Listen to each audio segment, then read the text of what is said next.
kupitia kwa Yoshua ya kwamba uwe pamoja na kalamu. Ndio shida yangu. Tumepewa.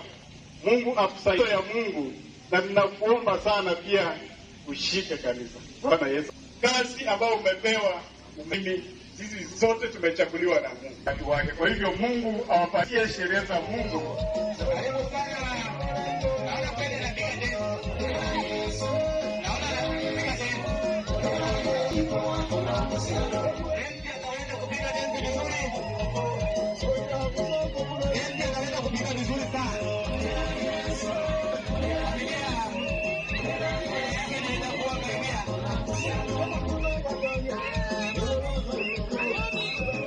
Tumrembeshe.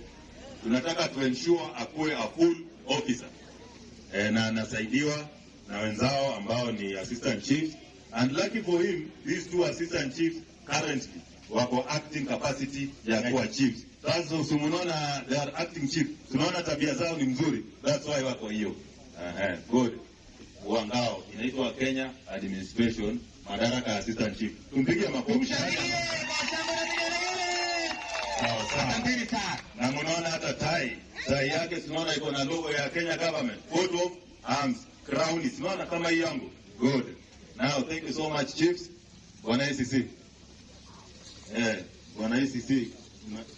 So Bwana Evans, nimepewa mamlaka niweze kukupea hii kofia, iko na coat of arms.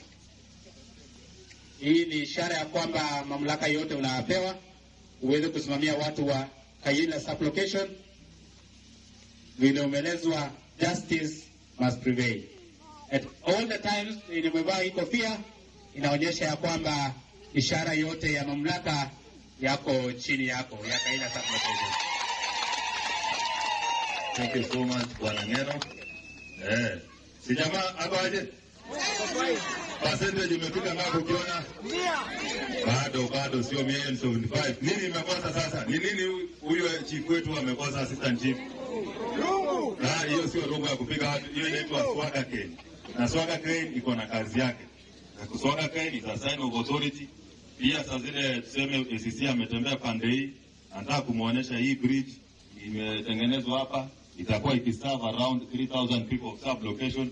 That is the work of a swagger cane. Sio kugongea watu. Sasa ndiye anapewa mamlaka, anakabidhiwa mamlaka yote ya kukuwa assistant chief.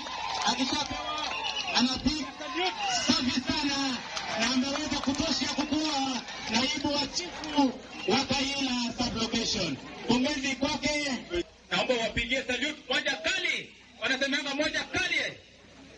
Up. Very good. Wameweza kabisa.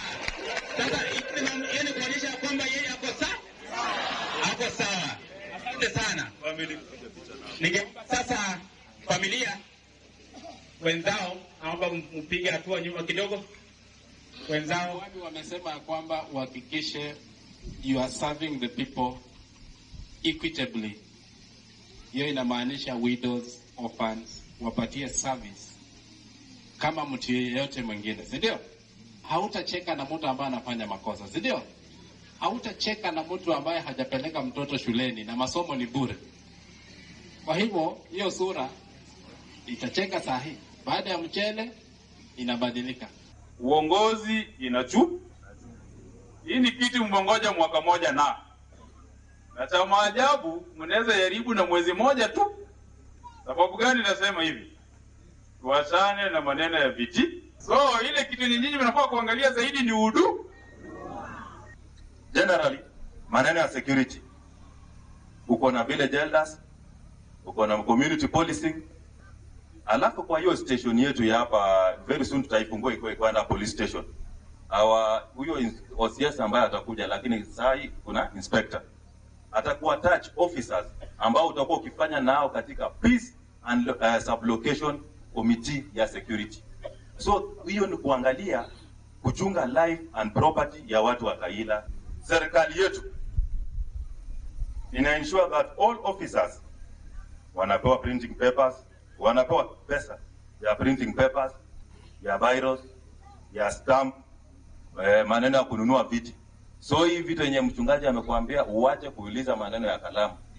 That one corrupt. The Kenya government under Excellency William Ruto haikubali maneno ya corruption. Na hiyo ukipatikana kwa corruption, utaona watu wa EACC, utaona also a very good friend, our OCS na pia in charge wa Rwanda wamekuweka pingu. So wachana na hiyo maneno ya kuitisha kalamu. We do not condone corruption. Sawa? Sina ukweli wananchi. Siku ya leo tumefurahia kabisa kupata chief wetu mgeni kwa sababu tushakawia 1 year bila assistant chief. Vitu zishatuchukua muda, ukitaka kuenda usainiwe kitu inakuchukua muda mrefu, jua tu kuwa naye karibu. Kuna changamoto mingi sana tunapitia upande wa vijana, mambo na kazi. Alafu ningependa amalizie mambo na miadarati mtaani. Mambo na bangi ni mingi sana na uwizi, vitu kama hizo. Naomba sana, namwombea Mungu ajaribu kuangalia mambo kama hizo, ulevi na kadhalika.